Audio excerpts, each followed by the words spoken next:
Daily dosa, idli, puri, chapati இதான் செஞ்சு சாப்பிட்டுட்ருக்கோம். இன்றைக்கி வந்து வெஜ்ஜு சாண்ட்விட்ஜ் செய்யலான்னு தான் காலையில் செய்ய ஆரம்பித்தேன். நான் எப்பவும் சொல்கிறது தான். நான் இந்த சாஸ் எதுவுமே வந்து நான் சேர்க்க மாட்டேன். நம்மக்கிட்ட என்ன இருக்கோ அதை வச்சு தான் எப்போவுமே நான் ரெடி பண்ணுவேன்.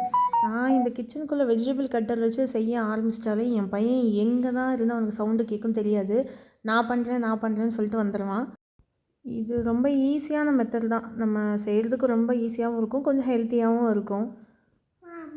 அர்ஜுனுக்கு இது வந்து கொடுக்க முடியாது, அதனால் அவனுக்கு கேரட் தோசை ஊற்றி கொடுத்துட்டேன். இப்போல்லாம் வந்து ஹெல்த்தை பற்றி கொஞ்சம் அதிகமாகவே கேர் எடுத்துக்கிற மாதிரி இருக்கிறேன். இனிமேல் வந்து மோஸ்ட்லி நம்மளால் முடிஞ்சது என்னவோ அதை வீட்லேயே வந்து நம்ம செஞ்சு சாப்பிட்ணும் அப்படிங்கிறது தான் நான் யோசிச்சுட்ருக்கேன்.